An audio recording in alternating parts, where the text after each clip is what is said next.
حاضرین محترم، اللہ نے حضور صلی اللہ علیہ وسلم کی امت کو یہ جو 3 مہینے عطا فرمائے، ایک ان میں رجب ہے، اس میں شعبان ہے، اور ایک اس میں رمضان ہے۔ میرے آقا نے فرمایا رجب اللہ کا مہینہ ہے، شعبان میرا مہینہ ہے، اور رمضان میری امت کا مہینہ ہے۔ رجب اللہ کا مہینہ، شعبان مصطفیٰ کا مہینہ، اور رمضان حضور کی امت کا مہینہ۔ رجب المرجب وہ مہینہ ہے کہ میرے تاجدار مدینہ صلی اللہ علیہ وسلم نے فرمایا یہ بہرا ہے، رجب بہرا ہے۔ علماء سے پوچھا گیا بہرا کیسے ہے؟ فرمایا قیامت والے دن سارے مہینے اللہ کے دربار میں حاضر ہوں گے، اور وہ حضور کی امت کی اچھائیوں کا بھی ذکر کریں گے اور ان کی برائیوں کا بھی ذکر کریں گے، مگر رجب صرف مصطفیٰ کی امت کی خوبیوں کا ذکر کرے گا۔ تو رجب سے پوچھا جائے گا کہ جب تو گیا کیا حضور کے امتیوں نے گناہ کوئی نہیں کیا؟ فرمایا مالک تو جانتا ہے، تیرے علم میں ہے، میں اس کو پسند نہیں کرتا کہ حضور کے امتیوں کے عیوب بیان کروں، بس جو خوبیاں میں نے دیکھی ہیں مالک وہ میں بیان کر رہا ہوں۔ یہ اتنا خوبصورت رجب کا مہینہ ہے، اس کی 27 رات کو اللہ نے ایک میسج دیا حضرت جبریل کو، اور کہا انزل الى دار الدنیا وارج علی شعب بنی ہاشم وفی ذالک الشعب محلۃ وتلک المحلۃ دار وتلک الدار صفۃ وعلی تلک الصفۃ یتیم مضطجع غیر نائم متدثر بتصائب ببر الجمال۔ فرمایا یہ سارا ایک لوکیشن میں تمہیں دے رہا ہوں، کہا زمین پہ جانا ہے، پھر عرب کی زمین پہ جانا ہے، پھر وہاں سے مکہ کی سرزمین پہ جانا ہے، پھر وہاں سے ہاشمیوں کے محلے میں جانا ہے،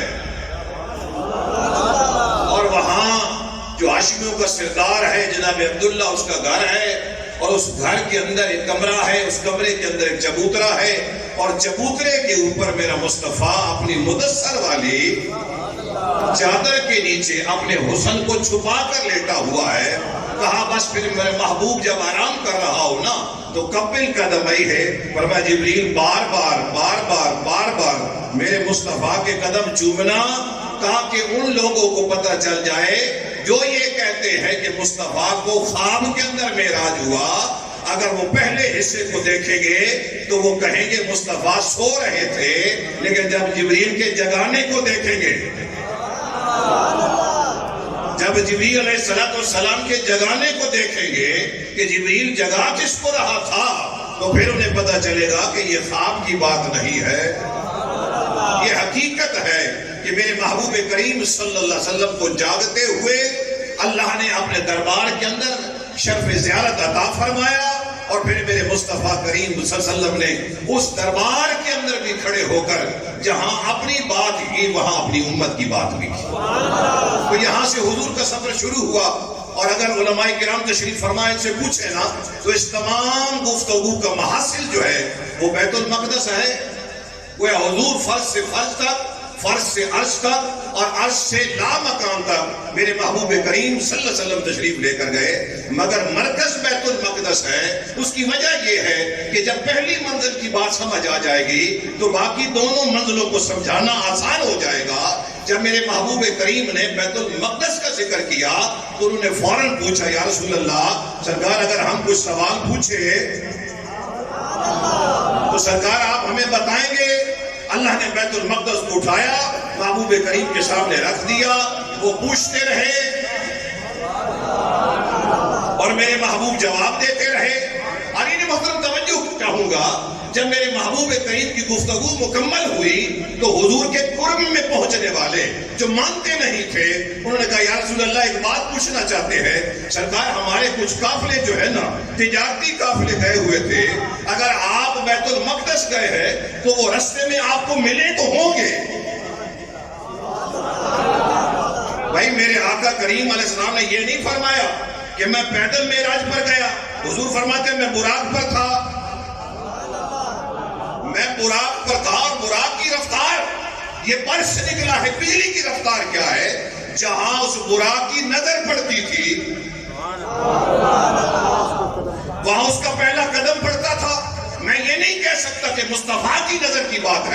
کیونکہ حضور یہاں توجہ فرمائیے، جنہوں نے مصطفیٰ کے پیچھے نماز پڑھی تھی وہ تو اپنی رفتار سے پہلے، مصطفیٰ کے پہنچنے سے پہلے آسمان پر بھی پہنچ گئے، دوسرے پر بھی پہنچ گئے، تیسرے پر بھی پہنچ گئے۔ گویا مجھے کہنے دے براق کی وہ رفتار نہیں ہے جو نبوت کی رفتار ہے، جو رفتار نبوت کی ہے وہ رفتار براق کی نہیں ہے۔ علی نے محترم اب مجھے سمجھانے کے لیے ایک مثال دینی پڑے گی۔ آپ موٹر وے پہ دیکھتے ہیں نا، کار بڑی تیزی کے ساتھ دوڑ رہی ہوتی ہے، ٹرک اتنا جو ہے وہ تیزی کے ساتھ دوڑ نہیں سکتا، اور ہر بندہ کہتا ہے کار کی رفتار بڑی تیز ہوتی ہے، لیکن کبھی کبھی ہم نے دیکھا کہ وہی کار ٹرک کے اوپر سوار ہوتی ہے، لیکن آج کار کی رفتار نہیں ہے۔ میں نے علماء کرام سے پوچھا، حضور آج کار دوڑ کیوں نہیں رہی؟ انہوں نے کہا آج کار کی رفتار نہیں ہے، کار تو سوار ہے۔ مصطفیٰ کی بات اس لیے نہیں کروں گا کہ مصطفیٰ آج طاقت نبوت کے ساتھ سفر نہیں کر رہے، حضور صلی اللہ علیہ وسلم اس براق کی رفتار کے مطابق جا رہے ہیں، اور نبی اپنی نبوتوں کی رفتار سے جا رہے ہیں، اس لیے نبی پہلے پہنچ گئے، اور میرے محبوب کا چونکہ استقبال کرنا تھا، اور ان کی قیام گاہیں جو تھی وہ مصطفیٰ کی گزرگاہیں تھی، ان کی قیام گاہیں مصطفیٰ کی، اللہ اکبر، ان کی گزرگاہیں، اللہ اکبر، جہاں وہ بیٹھے تھے وہ مصطفیٰ کی گزرگاہیں تھی۔ اس لیے میں یہ نہیں کہوں گا کہ جہاں مصطفیٰ کی نظر پڑتی تھی، لیکن سوال کرنے والے حضور سوال کر رہے ہیں۔ علماء کرام تشریف فرما ہے کہ یا رسول اللہ کچھ ہمارے قافلے بھی گئے تھے، آپ نے ان قافلوں کو دیکھا؟ میرا خیال ہے 49 تیل والوں کو میں بات سمجھا نہیں سکا۔ وہ کہتے ہیں یا رسول اللہ سرکار آپ معراج پر گئے، آپ کو رستے میں کوئی ہمارے قافلے بھی نظر آئے؟ اور حضور براق پر سوار ہے، اور براق کی رفتار کتنی ہے؟ جہاں اس کی نظر پڑتی ہے وہاں اس کا قدم پڑتا ہے۔ میرے محبوب کریم فرماتے ہیں ہاں تمہارا ایک قافلہ رستے میں مجھے ملا، اور جیسے ہی میرا براق پاس سے گزرا نا تو میں نے دیکھا کہ ان کا ایک اونٹ گم ہو گیا تھا، وہ اس کو تلاش کر رہے تھے، لیکن اونٹ کے بلان کے اندر اللہ اکبر ایک پیالہ پڑا تھا، اور پیالے میں پانی تھا۔ مجھے پیاس لگی، مجھے پیاس محسوس ہوئی، میں نے اس کو اٹھایا، اور اٹھا کر میں نے وہ پانی پیا۔ آپ کی شاید توجہ میری طرف نہیں ہے، میرے نبی کریم کے غلاموں حضور براق پر ہیں، حضور براق پر ہیں، اور پوچھنے والا پوچھ رہا ہے آقا کوئی قافلہ ہمارا رستے میں، وہ ایسے ثابت ہوا کہ جتنا کسی کا عقل ہو،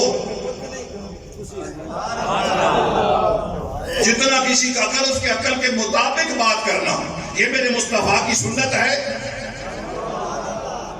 بات سمجھ آئیے نا؟ آپ ایک مولوی صاحب کو دیکھتے ہیں، بیچارے ساری زندگی مدرسہ بھی نہیں گئے، لیکن سر پہ بہت بڑا امامہ باندھا ہوا ہے، آپ ان سے بات کریں نا تو آپ کو ایک سیکنڈ کے اندر پتہ چل جائے گا کہ میری جو بات جو میں نے سمجھی ہے وہ غلط نکلی ہے۔ اب آپ اتر کے ان کے مزاج کے مطابق بات کریں گے۔ میرے مصطفیٰ نے جب ان کے مزاج کو سمجھا کہ اب یہ قریب آ گئے ہیں، تو حضور نے فرمایا وہ پیالہ میں نے اٹھایا اور میں نے اس پانی کو پی لیا، اور میں جب آئے تو ان سے پوچھ لینا۔ نہیں ابھی تک آپ بات نہیں سمجھے بھائی، حضور براق پر ہے، اور براق کی رفتار کیا ہے؟ جہاں اس کی نظر پڑتی ہے وہاں اس کا قدم پڑتا ہے، اور حضور فرماتے میں نے پیالہ اس میں سے اٹھا کر پانی پیا، جب آئے تو پوچھ لینا۔ حضور فرماتے دوسرا تمہارا قافلہ جو ہے وہ مجھے اس مقام پر ملا کہ جب میری سواری براق پاس سے گزرا تو جو اونٹ پہ سوار تھے نا، دو سوار، ان کا اونٹ بدکا، وہ دونوں گرے، لیکن ہاتھ ایک کا ٹوٹا، ہاتھ ایک کا ٹوٹا۔ حضور فرماتے جب آئیں تو پوچھ لینا۔ نہیں توجہ آپ کی میری طرف دیکھیے نا، اگر کسی کا ہاتھ بندھا ہوا ہو تو آپ فوراً پوچھیں گے نا جناب کہ موٹر سائیکل آپ نے مارا ہے یا کسی نے موٹر سائیکل آپ کے موٹر سائیکل میں مارا ہے؟ اسی طرح جب وہ قافلہ واپس آیا ہوگا تو ان کی نظر تو اس بندے پر ہوگی نا۔ حضور نے فرمایا تیسرا جو تمہارا قافلہ ہے وہ جی توا پر مجھے ملا اور بھورے رنگ کا اونٹ ہے، اس کے اوپر جو بوریاں ہیں وہ دھاری دار ہے۔ فرمایا جب وہ آئے تو دیکھ لینا۔ قربان جاؤ میرے مصطفیٰ کی بات مکمل ہوئی، انہوں نے اپنے چہرے نیچے کیے، میرے محبوب نے فرمایا اس سے اگلی بات نہیں پوچھو گے؟ یا رسول اللہ سے اگلی بات کیا ہے؟ فرمایا یہ نہیں پوچھو گے کہ یہ قافلے آئیں گے کب؟ یہ بھی پوچھو کہ یہ قافلے آئیں گے کب؟ حضور علیہ السلام نے فرمایا ایک شام کے وقت آ جائے گا، ایک نصف النہار پہ آ جائے گا، اور ایک سورج کے طلوع ہونے پر آ جائے گا۔ جو رسول اللہ کے دین کے دشمن تھے وہ قافلوں کو دیکھتے رہے، اور جو مصطفیٰ کے غلام تھے ان کی نظر سورج کی طرف تھی، سورج کب چڑھتا ہے کب اترتا ہے، بس حضور وقت نہیں۔ جو میرے مصطفیٰ نے فرمایا تھا دونوں قافلے اس وقت پر پہنچے، لیکن تیسرا قافلہ اس کو رستے میں کوئی حادثہ پیش آیا، وہ قافلہ لیٹ ہو گیا، لیکن اللہ نے فرمایا سورج رک جا، ادھر قافلہ آئے ادھر سے تو نے چڑھنا ہے، تاکہ پتہ چلے کہ میرے محبوب کی زبان سے جو نکلا ہے۔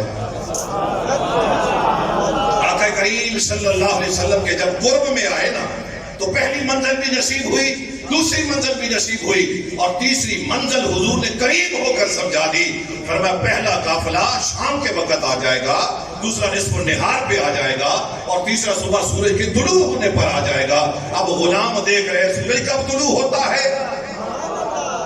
اب حضور سب کچھ ہو گیا اور وقت پر ہوا، وہ ماننے پر مجبور ہو گئے کہ جب پہلی منزل کی سمجھ آ جائے تو اگلی منزل کو سمجھنا آسان ہے، لیکن اگر بیت المقدس کی سمجھ ہی نہ آئے تو پھر اگلی منزل کو سمجھنا مشکل ہے۔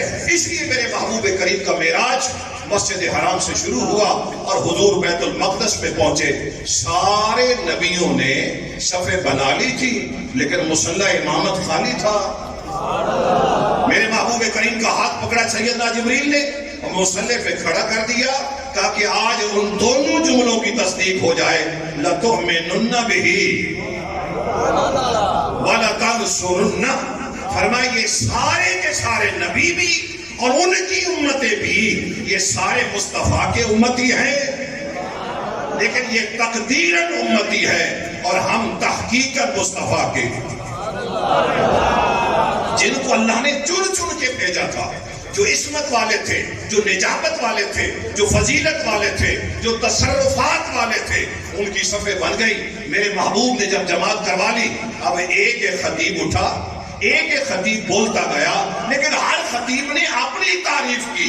اللہ نے مجھے یہ شان عطا فرمائی، اللہ نے مجھے یہ معجزات عطا فرمائے، لیکن قربان جاؤ مدینے والے بادشاہ تیری شان سے جب حضور کی باری آئی نا، حضور نے پہلے اپنا تعارف کروایا اور پھر اپنی امت کا تعارف کروا کے کہا مالک تیرا شکر ہے کہ تو نے مجھے امت خیر عطا فرمائی۔ اب حضور ذرا غور فرمائے نا، اس صف میں وہ بھی بیٹھا ہے جو کہتا رہا نبی نہ بنا رسول کا امتی بنا دے۔ آج وہ سارے سن رہے ہیں، اور کیا سن رہے ہیں کہ رسول اللہ فرما رہے ہیں کہ میں اللہ کا شکر ادا کرتا ہوں جس نے مجھے امت خیر عطا فرمائی۔ اب حضور دیکھیے، اگر میں یہاں بیٹھ کر حضور قبلہ شاہ جی کا تعارف کروانا شروع کر دوں، ان کا شجرہ نسب آپ کے سامنے بیان کروں، ان کے فضائل بیان کرنے شروع کر دوں، لیکن ہفتے کے بعد اگر یہ معیار پر پورا نہ اترے تو ہو سکتا ہے آپ میں کوئی دوست جس کے پاس میرا نمبر ہو وہ مجھے فون کر کے شاہ صاحب آپ نے مبالغے سے کام لیا ہے، شاہ صاحب اس معیار پر نہیں پورے اترے۔ لیکن حضور یہ جملہ قرآن کا جملہ ہے، اور آج نبیوں کی محفل میں کھڑے ہو کر میرے مصطفیٰ کہہ رہے ہیں مالک تیرا شکر ہے تو نے مجھے امت خیر عطا فرمائی۔ اگر قیامت والے دن یہ خیر والے نہ نکلے، اگر قیامت والے دن یہ خیر والے نہ نکلے تو بتائیے خدا کا وہ جملہ جو قرآن کی زینت ہے کہ کنتم خیر امت اخرجت للناس، تم نہیں آئے تھے، تم خیر والے تھے، تم آ گئے ہو، تم خیر والے ہو، تم قیامت والے دن اٹھائے جاؤ گے پھر بھی خیر والے ہوگے۔ آقا ہم نہیں آئے تھے پھر کیسے خیر والے تھے؟ فرمایا صحائف اللہ کے تھے، نبیوں پر اتر رہے تھے، اور ان کے اندر ذکر جو ہے ان کے اندر ذکر انہی کا ہو رہا تھا. کوئی اس امت میں حسن تھا، اس کا ذکر ہو رہا تھا. کوئی اس امت میں حسین تھا، اس کا ذکر ہو رہا تھا. کوئی امت میں ابو بکر تھا، اس کا ذکر ہو رہا تھا. اور نبی حیران تھے، کتابیں ہماری ہے لیکن ذکر مصطفیٰ کی امت کا ہے. اور معراج کی رات پھر حضور نے بتایا، مالک تیرا شکر ہے کہ تو نے مجھے امت، اس لیے رب نے فرمایا محبوب نہ تجھے رسوا کیا جائے گا نہ تیرے غلاموں کو رسوا کیا جائے گا. قیامت والے دن بس پردہ پوشیاں ہوں گی. اور محبوب آج رات یہ فیصلہ کر لیتے ہیں کہ اگر میں سب کو معاف کر دوں نا تو میری شان کا تو اظہار ہوگا لیکن تیری عظمت کا نہیں پتہ چلے گا. محبوب ایسے کرتے ہیں، آدھی امت آج کی رات بخش دیتے ہیں اور آدھی جب قیامت کا دن ہوگا تو اپنی سر مقدس کو میرے دربار میں رکھے گا اور میں کہوں گا ارفع راسک یا محمد، میرے سونیا سر چاہ مکھ نہ بکھا، تو مانگتا جا میں دیتا جاؤں گا. تو حضرت محترم یہ امت بڑی شان والی ہے کہ اللہ کے دربار میں کھڑے ہو کر جہاں رسول اللہ صلی اللہ علیہ وسلم ذکر خیر فرما رہے ہیں وہاں بار بار امت ہے، بار بار امت ہے. جس کو شرم آ رہا ہے وہ منہ نیچے کر لے، لیکن جس کی غیرت بیدار ہو رہی ہے وہ زبان سے بولے. فرمایا یہ امت اتنی خیر والی ہے، اتنی خیر والی ہے کہ قیامت والے دن یہی امت نبیوں کی گواہی دے رہی ہوگی. اللہ فرمائے گا گئے تھے، میرا پیغام پہنچایا تھا، جی مالک پہنچایا تھا. ناخلف امتیں بول کر کہیں گی مالک ہمارے پاس کوئی نہیں آیا. اللہ فرمائے گا نبیوں جاؤ اپنا گواہ لے کر آؤ. اب نبی چل پڑے محشر کے میدان میں، حضور کی امت میں سے گواہ ٹوٹ رہے ہیں. ابو بکر گواہی دے رہا ہے، عمر گواہی دے رہا ہے، عثمان گواہی دے رہا ہے، علی گواہی دے رہے ہیں، حسن حسین بلال گواہی دے رہی ہے. یہ امت خیر ہے. اس وقت بول کر نبیوں کی امتیں کہیں گی مالک مہربانی فرما، تھوڑا سا انصاف چاہیے. کہا انصاف کا لفظ بولنے والوں کون سا انصاف چاہیے؟ کہا مالک جو بعد میں گئے ہوں وہ پہلوں کی گواہیاں دے کیسے سکتے ہیں، یہ تو ہم سے بعد میں گئے. اس وقت ساری امت کہے گی مالک اجازت ہو تو ہم اپنا گواہ لے آئے، اجازت ہو تو ہم اپنا گواہ لے آئے. پھر حضرت ابو بکر صدیق، عمر، عثمان و علی چل کر حضور کے دربار میں آئیں گے. یا رسول اللہ ذرا آ کر ہماری گواہی تو دے دیں. محشر کے میدان کے اندر رسول اللہ گواہی دے رہے ہیں میری امت سچی ہے.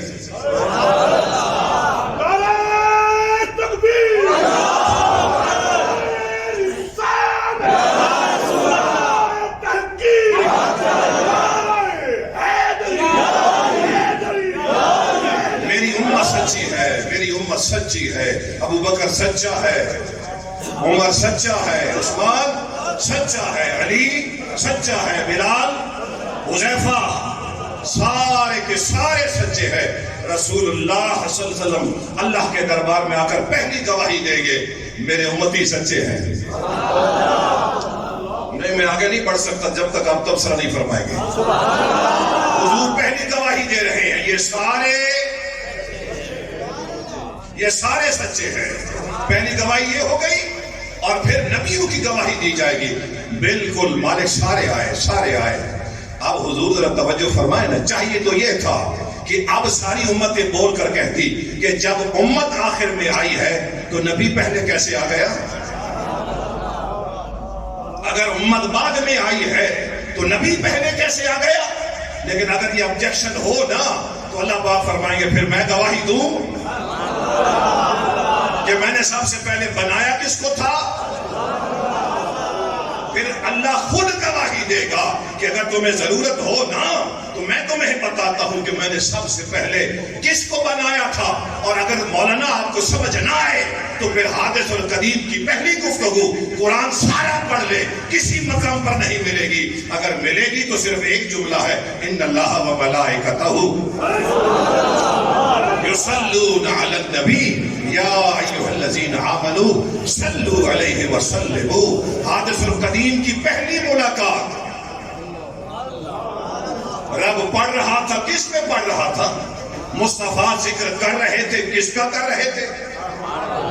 بولیے جی۔ تو حاضرین محترم، یہ امت اتنی شان والی ہے، بس اسی کی شان کی عظمت کا ذکر کر کے میں گفتگو کو سمیٹ رہا ہوں۔ حاضرین محترم، تاجر ہے، بہت خوبصورت تاجر ہے، تجارتی سامان کے لیے یہ شام پہنچا اور اس نے وہاں سے تجارتی سامان خریدا۔ سامان خرید کر یہ نکلنے لگا، اس میں نحیف سا، کمزور سا، کبوڑ صورت غلام نظر آیا۔ مالک سے پوچھا قیمت کتنی ہے؟ اس نے اتنی معمولی قیمت بتائی۔ اس نے کہا اگر اس کو میں خرید لوں نا تو وہاں مکہ میں یا مدینہ میں اچھے داموں میں بک جائے گا، مجھے اچھے پیسے مل جائیں گے۔ اس نے اس نحیف کمزور غلام کو خریدا، خرید کر مدینہ شریف پہنچا۔ بس کچھ گھنٹوں کے اندر اس کا تجارتی سامان سارے کا سارا بک گیا، مگر 3 دن اس کو غلام کے لیے رکنا پڑا۔ کوئی اس غلام کی طرف دیکھتا نہیں تھا۔ حاضرین محترم، ایک عورت ہے جس کا نام شبیتا ہے، وہ گزرتی ہے، تاجر ہے، دیکھتی ہے یہ غلام مر جائے گا، پسینے میں شرابور ہے، اگر اس کو کسی نے نہ خریدا یہ ابھی گرے گا، مر جائے گا۔ ایک دن دیکھا، دوسرے دن، تیسرے دن قریب گئی، پوچھا تجھے ابھی تک کسی نے نہیں خریدا؟ کہا مائی صاحب اگر وہ خرید لیتا تو پھر میں یہاں کھڑا نہ ہوتا۔ اس کے مالک سے پوچھا قیمت کتنی ہے؟ اس نے اتنی معمولی قیمت بتائی کہ شبیتا نے انسانیت پر رحم کرتے ہوئے اس کو خرید لیا۔ گھر لے کر آئی، گھر پہنچی تو حاضرین محترم، اب منڈی کے اندر حال یہ ہے کہ جہاں بھی کوئی تاجر بیٹھا ہے وہ بات شبیتا کی کر رہا ہے۔ وہ جی ایک تاجرہ ہے، بڑی حسین اخلاق والی ہے، اس نے انسانیت سے پیار کیا ہے، اگر اس کو نہ خریدتی وہ تو گرتا بیچارہ مر جاتا۔ حاضرین محترم، یہاں ایک تاجر ہے جس کا نام ابی حذیفہ ہے، وہ فرماتے جب میرے کان پک گئے یہ سن کر کہ شبیتا ہے، شبیتا ہے، وہ کہتے میں نے نکاح کا پیغام بھیجا کہ کیا شبیتا میرے ساتھ نکاح کرتی ہے؟ ابو حذیفہ جو ہے یہ اعلیٰ خاندان کے ہے، شبیتا اعلیٰ خاندان کی ہے، ان کا آپس میں نکاح ہوتا ہے۔ نکاح ہونے کے بعد کچھ دنوں کے بعد ابی حذیفہ واپس جا رہے ہیں، مکہ کی سرزمین سے گزرتے ہیں، حضرت عثمان ابن عفان سے ملاقات ہوتی ہے، مگر آج عثمان ابن عفان جو ہے وہ اتنے پرتپاک طریقے سے ابی حذیفہ کا استقبال کرتے ہیں، نہ گرم جوشی سے ملتے ہیں۔ ابی حذیفہ پوچھتے ہیں عثمان یار تو میرے ساتھ بڑی محبت کرتا تھا لیکن آج تیرے تیور بدلے ہوئے ہیں، تیرا ہاتھ میری طرف تھا لیکن تیرا چہرہ میری طرف نہیں تھا۔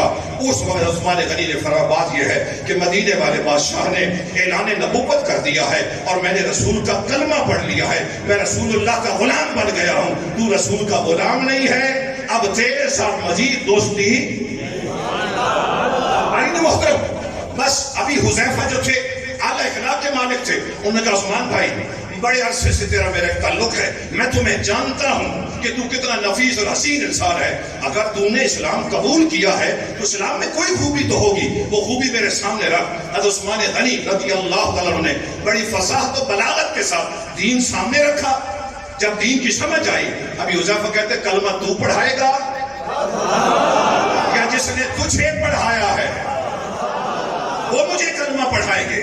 حضرت عثمان غنی نے فرمایا تیاری کرو، میں تمہیں حضور کے دربار میں لے کر جاتا ہوں۔ حضور کے دربار میں لے کر آئے، اس نے کلمہ پڑھا، کلمہ پڑھنے کے بعد گھر گیا، بیوی کو بتایا میں حضور کا غلام بن گیا ہوں۔ اس نے کہا جب تو غلام بن گیا تو میں نے رہنا تو تیرے ساتھ ہی ہے نا، مجھے بھی حضور کی بارگاہ میں لے کر جاؤ۔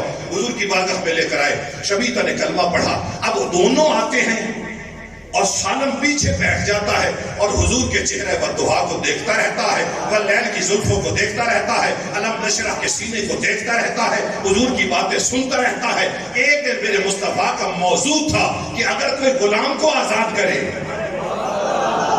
اگر کوئی غلام کو آزاد کرے اللہ میرے اس غلام کو جہنم کی آگ سے آزاد کر دے گا۔ شبیتا ابی حذیفہ کہا آئے، کہا سالم کو رسول کے فرمان کے مطابق آزاد نہ کر دے۔ سالم کو مخاطب کر کے کہا بیٹا تم ہماری طرف سے آزاد ہو، لیکن جب سالم کے چہرے کو دیکھا تو آنکھوں میں آنسو ہے، چہرے پہ پریشانی ہے۔ کہا بیٹا کیا بچا ہے؟ تجھے آزادی مل گئی، آزادی کے بعد چہرے پہ رونق آتی ہے، خوشی آتی ہے۔ کہا حضور یہاں نہ میری ماں، نہ میرا باپ، نہ میرا کوئی رشتہ دار، میں کہاں رہوں گا؟ کہا تو آزاد ہے لیکن رہے گا ہمارے ساتھ۔ اللہ اکبر۔ ایک دن حضور کے دربار میں بیٹھا ہے سالم، حضور کے چہرے کو دیکھتا رہا، آنکھوں میں آنسو آئے، اٹھ کے ابھی حذیفہ کے قریب گیا، اور مخاطب کر کے کہا جی اجازت ہوئے تو آج میں بھی کلمہ نہ پڑھ لوں؟ اگر اجازت ہو تو آج میں بھی مصطفیٰ کا کلمہ نہ پڑھ لوں؟ آگے لے کر آئے حضور نے سالم کو کلمہ پڑھایا، وہ سالم جس کو خریدنے کے لیے کوئی تیار نہیں تھا۔ کچھ دنوں کے بعد ابھی حذیفہ واپس گھر جانے لگے، حضور کی بارگاہ میں حاضر یا رسول اللہ میں سلام کرنے کے لیے حاضر ہوا۔ حضور نے فرمایا کون کون جا رہا ہے؟ یا رسول اللہ میرا بھی ارادہ ہے، میری بیوی کا بھی ارادہ ہے، اور اگر سالم راضی ہو، حضور نے فرمایا ابھی حذیفہ اگر تو راضی ہو تو سالم کو میرے پاس چھوڑ دے، میں اس کو قرآن پڑھاؤں گا۔ نہیں، ڈورا بھی نہ بولے، جس کو نیکیوں پہ مان ہے وہ بھی نہ بولے، جس کو رسول کی رحمت پہ تکیہ ہے وہ ضرور بولے۔ حضور نے حضرت سالم کو قرآن پاک پڑھایا۔ پہلی ہجرت ہوئی، میرے مصطفیٰ کریم کے غلام مکہ سے چلے، کوبہ میں پہنچے، نماز کا وقت ہو گیا، مصلی خالی ہے، امام کی تلاش ہے، عبداللہ ابن مسعود پیچھے ہے، عبداللہ ابن عمر پیچھے ہے، سب کی نگاہ اٹھی۔ بات سمجھ آئی ہے نا؟ میرے مصطفیٰ کے تربیت یافتہ، اور کیسے تربیت ہوتی تھی؟ نہ کتاب صحابی کے سامنے اور نہ کتاب مصطفیٰ کے سامنے۔ بھائی ہم تو جب سے پڑھنے لگے ہیں، اگر ہماری توجہ کتاب سے ہٹ جائے تو استاد مخاطب کر کے کہتا ہے بیٹا میرے ماتھے پہ نہیں لکھا ہوا، کتاب کی طرف توجہ کرے۔ میں کہ آقا آپ کے سامنے بھی کتاب نہیں ہے، صحابی کے سامنے بھی کتاب نہیں ہے۔ عاطف غیبی سے صدا آتی ہے پڑھانے والا مصطفیٰ ہو تو کتابوں کی ضرورت نہیں ہوتی، یہاں کتاب کو نہیں پڑھا جاتا، یا ام الکتاب کے چہرے کو پڑھا جاتا۔ مصلی پہ کون کھڑا ہوا؟ نہیں، توجہ سے سنیے گا۔ حضور کے غلاموں نے کہا ہمیں نماز سالم پڑھائے گا۔ کون پڑھائے گا؟ سالم نے نماز پڑھائی۔ میرے مصطفیٰ قریب ہجرت کر کے مدینہ پہنچے۔ خدا کی عزت کی قسم اگر میری زندگی ساتھ دینا تو میں ساری زندگی یہ جملہ پڑھتا رہوں، یہ جملہ ساری زندگی پڑھتا رہوں، اور قبر میں جا کر بھی یہ جملہ پڑھتا رہوں۔ حضور نے سالم کو دیکھا، اپنے غلاموں کو دیکھا، اور فرمایا الحمدللہ الذی جعلنی فی امتی مثل ھذا، میں شکر کرتا ہوں اللہ کا جس نے مجھے ایسا۔ حضور نے اشارہ فرمایا، نام نہیں لیا۔ الحمدللہ الذی جعلنی فی امتی مثل ھذا، یہ وہی انداز ہے جب حسن و حسین کی محبت کی باری آئی نا تو حضور نے فرمایا من احب ھذین، جو ان دو سے محبت کرے۔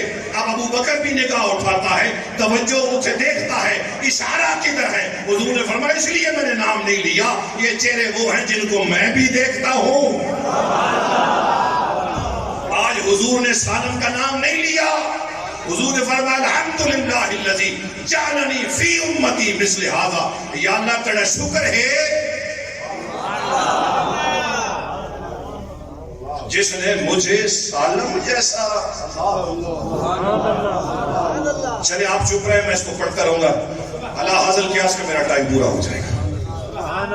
8 منٹ ہے، میں نے گفتگو کو مکمل کرنا ہے، آپ نہیں بولیں گے تو میں اسی جملے کو دہراتا رہوں گا۔ الحمدللہ الذی جعلنی فی امتی مثل ھذا، الحمدللہ الذی جعلنی۔ مر جا یار، نہ تیرے پاس خاندان ہے، نہ تیرے پاس علم ہے، نہ تیرے پاس تقویٰ ہے، نہ تیرے پاس زہد ہے، تو نے کیا سمجھا 2 دفعہ 2 نفل پڑھنے سے تو اللہ کتنے قرب میں چلا گیا؟ تو وہی کا انتظار کر رہا ہے کہ جبریل کے پروین لے کر آئے گا؟ چھوڑ اپنے تقوی کو، مصطفیٰ کے فرمان کو چھوڑ۔ جس کو کوئی خریدتا نہیں تھا اس کو کس نے خریدا؟ ہر نبی کو معراج ہوا، مگر مکان سے مکان تک۔ موسیٰ کا معراج پڑھ لینا، پاؤں فرش پر تھے، نظر عرش اولیٰ پر تھی۔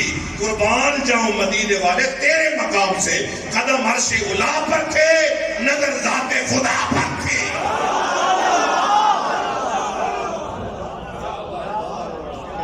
2 ٹکے کے لوگ اپنے مقام کو بھول گئے۔ 2 ٹکے کے بندے اپنے مقام کو بھول گئے۔ کہیں میرے زہد میں کمی نہ آ جائے، میں بولوں گا تو میرے زہد میں کمی نہ آ جائے۔ قربان جاؤں سالم تیرے مقام سے، کون مصطفیٰ کہ موسیٰ کے قدم فرش پر اور نظر عرش اولا پر، اور مصطفیٰ کے قدم عرش اولا پر اور نظر ذات خدا پر۔ آج مصطفیٰ کی نظر کس پر ہے؟ الحمدللہ الذی جعلنی فی امتی مثل ھذا۔ اب ابو بکر نے سر اٹھایا، اب عمر نے سر اٹھایا، اب عثمان نے سر اٹھایا، اب حضرت ابو ہریرہ نے سر اٹھایا۔ کون ابو ہریرہ جس کے بارے میں حضور کہتے ہیں مالک اس کو مومنین کا محبوب بنا دے، اور حضرت ابو ہریرہ بول کر کہتے ہیں لنگر امیر معاویہ کے لنگر خانے سے کھاتا ہوں، نماز علی کے پیچھے پڑھتا ہوں۔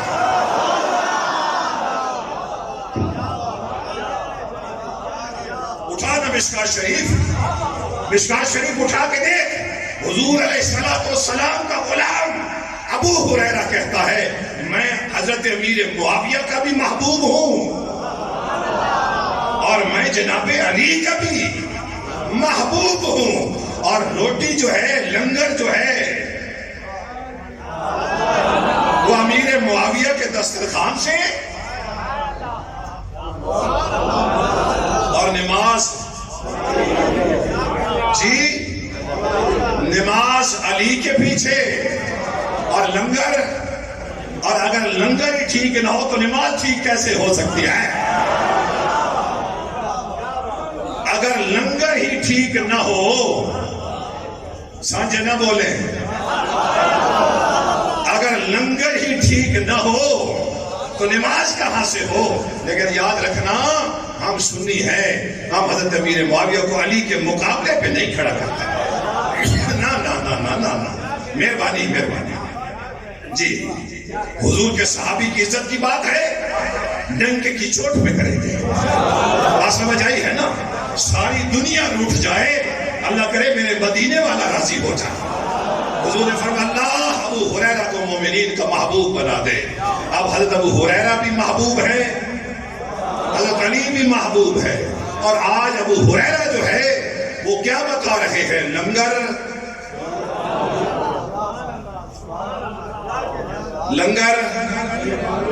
اچھا یہ مسئلہ میں سمجھانا چاہتا ہوں، اجازت لینا چاہتا ہوں، صرف 4 منٹ ہے۔ علامہ نعیمی فرماتے ہیں میں جب تفسیر نعیمی لکھنے کا میں نے ارادہ کیا تو میں مدینہ شریف کے اندر تھا، مجھے قلم پسند آیا اور میں نے کہا یہیں سے قلم لیتا ہوں اور یہیں سے کاغذ لیتا ہوں۔ آپ فرماتے جب میں مارکیٹ گیا جو قلم مجھے پسند آیا اس کی قیمت اتنی زیادہ تھی کہ میرے جیب میں جو پیسے تھے اس سے وہ نصف بھی نہیں تھے۔ آپ فرماتے میں نے ارادہ ترک کر دیا، قلم میں نے وہیں رکھ دیا۔ صبح تہجد کے وقت، نماز کے وقت میں ریاض الجنہ کے اندر نفل پڑھ رہا تھا تو ایک بندہ میرے پیچھے آ کر بیٹھ گیا، میرے کندھوں پہ ہاتھ رکھ کے کہتا ہے احمد یار تیرا نام ہے؟ احمد یار تیرا نام ہے؟ کہا ہاں ہاں، مجھ فقیر کو احمد یار کہتے ہیں۔ کہا حضور یہ پین پسند آپ کو آیا ہے اور مدینے والے کو آپ کی وہ ادا بڑی پسند آئی ہے۔ حضور نے فرمایا میرے غلام کے پاس پیسے نہیں تھے، جا کر قلم پیش کر دو، اس نے اللہ کے قرآن کی تفسیر لکھنی ہے۔ بات آپ تک پہنچ گئی؟ آپ فرماتے میں نے ایک صحابی کی حالات زندگی پر ایک کتاب لکھی اور کتاب لکھ کر میں سو گیا۔ مجھے حضور کی زیارت ہوئی، حضور نے فرمایا تو نے میرے صحابی کی عزت کا تحفظ کیا ہے، اللہ تیری عزت کا تحفظ کرے۔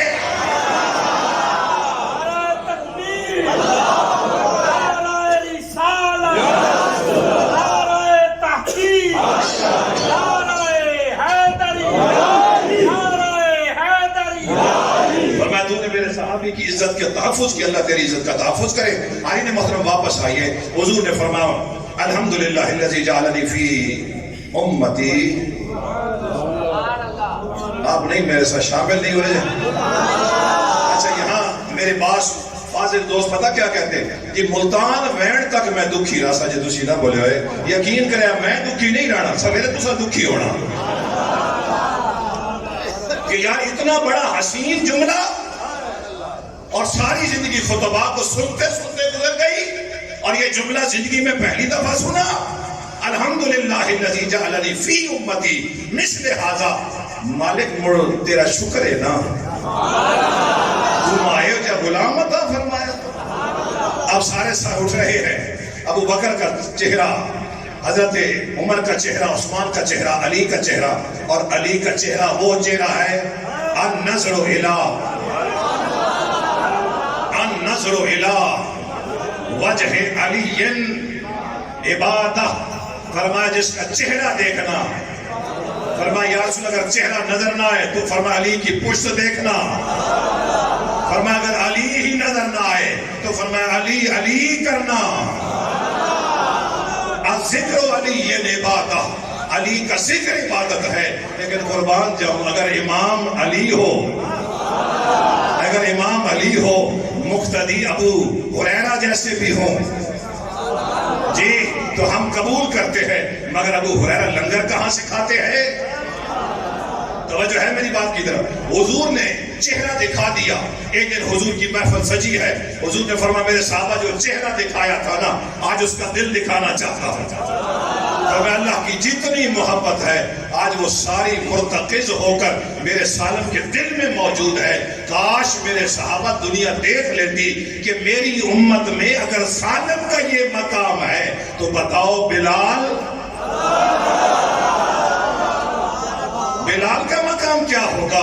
جناب علی، جناب عثمان، جناب عمر، جناب ابو بکر صدیق کا مقام کیا ہوگا؟ بس حضور یہ تھا رجب، پھر آ گیا شعبان۔ حضور نے فرمایا جس نے شعبان کی تعظیم کی اس نے میں محمد کی تعظیم کی، اور جس نے محمد مصطفیٰ صلی اللہ علیہ وسلم کی تعظیم کی اللہ نے اس کے لیے قیامت کے دن مجھے ذخیرہ کر دیا۔ قیامت والے دن میں اس کے کام آؤں گا۔ حضور نبی کریم صلی اللہ علیہ وسلم فرماتے ہیں معراج کی رات بھی میں آرام کر رہا تھا، اور 15 کی رات، 14 کا دن تھا، 15 کی رات تھی، میں آرام کر رہا تھا۔ سیدنا جبریل آئے، پھر قدم چومے اور چوم کر کہا آقا وقت ہے دعاؤں کے قبول ہونے کا، سرکار اٹھیے اور اپنی امت کے لیے ہاتھ اٹھائیے۔ میرے آقا فرماتے ہیں میں اٹھا، میں نے ہاتھ اٹھائے، اپنی امت کے لیے دعائیں کی۔ تھوڑی دیر کے بعد جبریل آئے، کہا یا رسول اللہ مبارک ہو، اللہ نے مشرک کے سوا آپ کی امت کے تمام افراد کو بخش دیا۔ جس نے اللہ کے ساتھ شرک کیا وہ اس میں شامل نہیں، باقی سارے بخش دیے گئے۔ فرمایا یا رسول اللہ سرکار ذرا نگاہ تو اٹھائیں۔ حضور نے نگاہ اٹھائی، حضور فرماتے پہلے آسمان سے لے کر عرش اولا تک سارے دروازے کھلے اور سارے فرشتے سجدے میں ہیں۔ پہلے آسمان کا فرشتہ کہہ رہا ہے مبارک ہو اس حضور کے امتی کو جس نے رات رکوع میں گزاری۔ دوسرا کہتا ہے، دوسرے آسمان کا فرشتہ کہتا ہے مبارک ہو حضور کے اس غلام کو جس نے رات سجدے میں گزاری۔ تیسرا کہتا ہے جس نے اللہ کے ذکر میں گزاری۔ چوتھا کہتا ہے جس نے دعاؤں میں گزاری۔ پانچواں کہتا ہے جس نے خضوع اور خشوع کے ساتھ گزاری۔ چھٹا کہتا ہے جس نے عمل خیر کیا۔ اور ساتویں والا کہہ رہا ہے کوئی ہے مانگنے والا؟ بس مانگے، دعا مانگے قبول ہو، جو نعمت مانگے اس کو عطا کی جائے، اور اگر توبہ کر لے۔ بس میں اپنے موضوع کو سمیٹ رہا ہوں۔ آئین محترم میرے فاضل دوست تشریف فرما ہے، بزرگان دین تشریف فرما ہے۔ میں نے ان سے سنا کہ بعض دروازے بند ہوتے ہیں، بعض کھلے رہتے ہیں، بعض بند ہوتے ہیں، بعض کھلے رہتے ہیں، مگر ایک دروازہ ہے جب سے بنا ہے، جب سے بنا ہے بابا جی سیفی صاحب وہ بند نہیں ہوا۔ فرمایا وہ دروازہ ہے توبہ کا۔ فرمایا میرے بندے تو نے گناہ کی، تو نے گناہ کیے، میں نے تمہیں مہلت دی، تو آ گیا، میں نے تجھے قبول کر لیا، تو نے پھر توبہ توڑ دی۔ فرمایا تو نے آ کر توبہ کی، میں نے قبول کر لیا، تو نے توبہ کو توڑا، میں نے تجھے مہلت دے دی، تو پھر آ گیا، میں نے پھر قبول کر لیا۔ نہیں آپ نے جملے کو سمجھے۔ فرمایا تو گناہ کرتا رہا، میں تجھے مہلت دیتا رہا، تو آ گیا، میں نے قبول کر لیا، تو نے پھر توڑ دی، تو نے پھر توبہ کی، میں نے قبول کر لی۔ فرمایا بابا شبلی آیا ہوں، توبہ کرنا چاہتا ہوں۔ کہا بابا جی بہت لیٹ ہو گئے ہو۔ بابا برجستہ کہتا نہیں بڑا جلدی آ گیا۔ کہا نہیں بڑا جلدی آؤ. کہا کیسے؟ کہا موت سے پہلے پہلے نہیں آ گئے. کہا موت سے پہلے پہلے. بس گفتگو کو سمیٹ رہا ہوں. دو نفیس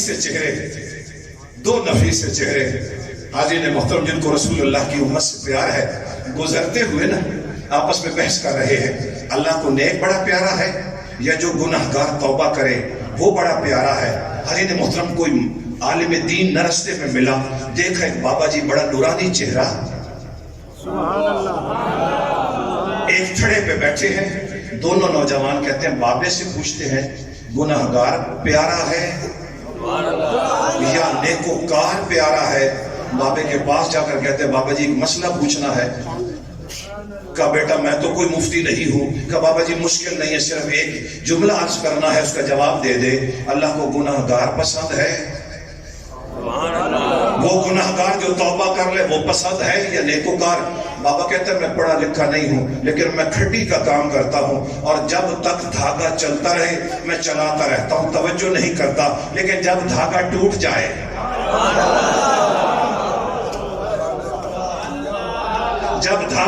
جائے میری رفتار سست ہو جاتی ہے, میں اس کو گرہ لگاتا ہوں اور گرہ لگا کر پھر میری توجہ ادھر ادھر نہیں ہوتی. میں بار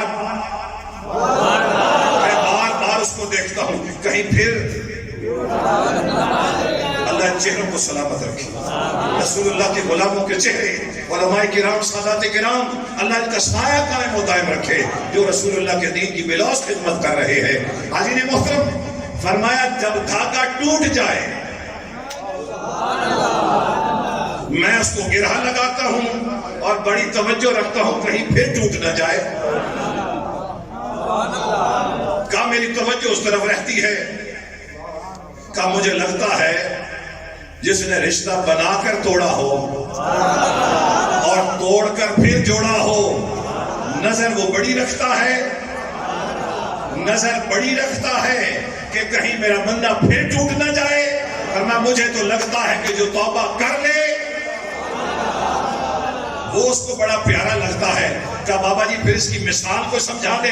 کہا فضیل بن عیاض سے جا کر پوچھ لینا, جب اس نے سچی توبہ کی تھی ساری زندگی ڈاکہ زنی کرنے کے بعد جب توبہ کے لیے نکلا تھا نا اور آخری یہودی کے پاس گیا تھا, بابا جی مہربانی فرمائیں کہ اپنا سامان قبول فرمائیں, مجھ سے غلطی ہوئی تھی. اس نے کہا میں قبول نہیں کرتا, میری ایک شرط ہے, اس شرط پہ عمل کرو. جاؤ فلاں کمرے میں ایک برتن ہے اور برتن کے اندر سونا ہے, جاؤ اس کو اٹھا کر لے کر آؤ. آپ فرماتے میں بڑا حیران ہوا, کمرہ اس کا ہے, برتن اس کا ہے, سونا اس کا ہے, مجھے کہتا ہے اٹھا کر لے آؤ. آپ فرماتے میں وہاں گیا تو برتن میں مٹی کے ڈیلے تھے. میں نے کہا اور کمرے میں تو ہے کچھ نہیں. آپ فرماتے جیسے میں نے ہاتھ لگایا نا, سلامت رہے, جیسے میں نے ہاتھ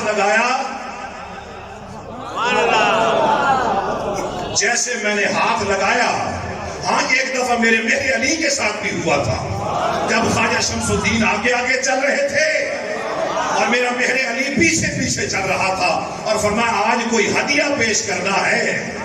لیکن آپ فرماتے میرے مرشد کریم نے جب استنجا فرمایا اور جیسے اس ڈھیلے کو پھینکا نا تو جہاں تک گیا زمین ساری سونے والی تھی. تو میں حیران ہوا, مہر علی یہ اتنا سا سونا شمس الدین کو دینا ہے جس کا ہاتھ سونا بنائے.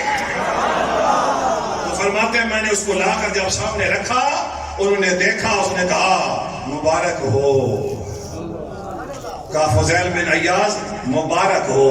کہا کس بات کی مبارک؟ کہا اللہ نے تیری توبہ کو قبول کر لیا اور بات مکمل ہو گئی. کہا سچی ہے یہ امت, سچا ہے اس نبی, اس امت کا نبی. بالکل میں نے اپنی کتابوں میں پڑھا.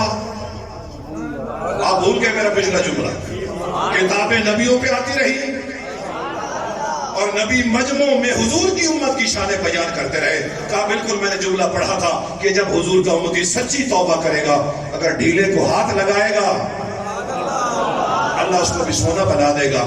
کہیں ایسا نہ ہو کہ اصل عمل رہ جائے. 15 کی رات صرف 2 نفل, ایک دفعہ آیت الکرسی, 15 مرتبہ سورۃ اخلاص. میرے محبوب کریم فرماتے مرنے سے پہلے جنت میں اپنا محل دیکھے گا. یار اب تو بولے بات سمجھ آئی ہے نا؟ یہ جنت کیا ہے؟ کیا ہے یہ جنت؟ فرمایا ہم گھر کے اندر ایک مہمان خانہ بناتے ہیں. گھر کے اندر ایک مہمان خانہ ہوتا ہے جہاں مہمان کو بٹھاتے ہیں. اللہ نے مومنوں کے لیے یہ مہمان خانہ بنایا ہے. اور یہ نہیں ہو سکتا کہ مہمان بیٹھا رہے, میزبان اپنی زیارت نہ کروائے. ایک وقت وہ آئے گا کہ اللہ حجاب ہٹا دے گا, لیکن یاد رکھنا یہ حجاب وہ نہیں ہے جو آپ کے سامنے اور میرے سامنے آتا ہے. اللہ حجاب ہٹائے گا, اربوں کھربوں سال مومن کھڑے ہو کر اللہ کا دیدار کرے گا. جب اللہ پردہ ڈالنے لگے گا, علماء فرماتے بس ایسی حالت ہوگی جیسے بچہ دودھ پی رہا ہو نا, اور اس کو چھڑایا جائے. جو بچہ بلکتا ہے اربوں کھربوں سال مالک کا دیدار کرنے کے بعد مومن کہے گا مالک نہیں, مالک مہربانی فرما, ابھی تو ایک لمحہ گزرا ہے. حجاب گرا دیا جائے گا. اب اربوں کھربوں سال حورے کھڑے ہو کر اس مومن کو دیکھیں گے. جس نے اللہ کا دیدار کیا اس کی شان کے مطابق, وہ پھر حورے کھڑے ہو کر دیکھے گی اس نے کس کو دیکھا ہے. جی 2 نفل, ایک مرتبہ آیت الکرسی, 15 مرتبہ سورۃ اخلاص. فرمایا مرنے سے پہلے اور میری سیدہ کائنات سیدہ فاطمہ زہرا سلام اللہ علیہا, آپ فرماتی ہیں جو اس رات 8 نفل پڑھے ایک ہی سلام کے ساتھ, 2 اتحیات آدھا, پھر دوسرا اتحیات پورا سلام نہیں پھیرنا, پھر تیسرا اتحیات آدھا, پھر چوتھا اتحیات پورا, پھر سلام پھیر دینا ہے. اور ہر رکعت کے اندر 11 مرتبہ سورۃ اخلاص پڑھنی ہے. ثواب میری سیدہ کی بارگاہ میں پیش کرنا ہے. آپ فرماتی ہیں میں اس وقت تک جنت میں نہیں جاؤں گی, وقت نہیں ہے, نہیں تو میں جنت کو مزید تعارف کروا دیتا. اللہ کے دربار میں دعا گو ہوں, مالک خالی جھولیاں لے کر آئے ہیں. رسول اللہ کے ایسے ایسے غلام بیٹھے ہیں جن کی راتیں تیرے ذکر میں گزرتی ہے. مالک صدقہ ان کے نالین کے متورم ہونے کا, مالک ہم تو خالی جھولیوں کے ساتھ آئے ہیں. لیکن رسول اللہ کے غلام ہمارے بارے میں رائے بڑی اچھی رکھتے ہیں. میرے مالک آج اس رائے کے مطابق ہمیں ایسا بنا دے, آج رات تیرا کرم ہو جائے, تیرا فضل ہو جائے, ہم نماز کے پابند ہو جائے, ہم روزے کے پابند ہو جائے, اور جو وظائف و معمولات ہمارے بزرگوں نے ہمیں بتائے ہیں ہم زندگی میں ان کو اپنا معمول بنا لیں. لیکن حاضرین محترم, ضروری تب ہے کہ رزق حلال ہو, رزق حلال ہو, صدقے مقال ہو, بندہ سچ بولے اور رزق پاک ہو, پھر تھوڑے پہ بھی بہت سارا گزارا ہو جائے.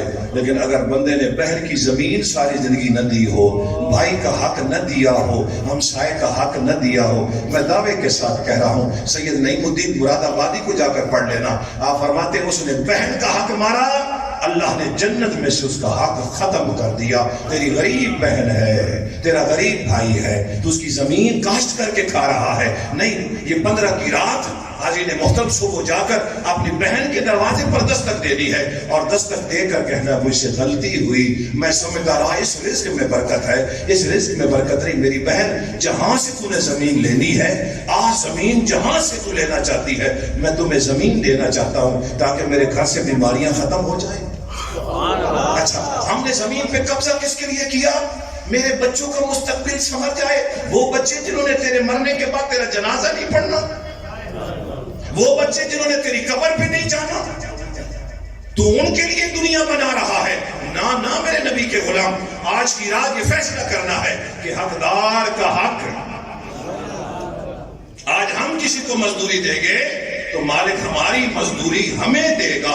آج اگر ہم کسی غریب کی مزدوری رکھیں گے تو اللہ ہماری مزدوری بھی. تو اس لیے حاضرین محترم, بس مہربانی فرمانی ہے, اگر جنت کا تعارف ان علماء سے پوچھے نا, فرمایا اگر بندہ خدا کو یاد کرتا ہو اور وہاں امن اور امان ہو تو اسی بستی کا نام جنت ہے. فرمایا وہاں اللہ کا ذکر ہو اور امن و امان ہو, جھگڑے نہ ہو, مقدمے نہ ہوں, تو فرمایا وہی جگہ وہ کیا ہے. لیکن حاضرین محترم, چونکہ اگلے سال پھر ملاقات ہونی ہے, تو میں آپ کو یہ بھی پیغام دینا چاہتا ہوں کہ جب آپ وہ حسین والا کام کرنے جائیں تو پرچی ہاتھ میں رکھ کے سوچ لینا,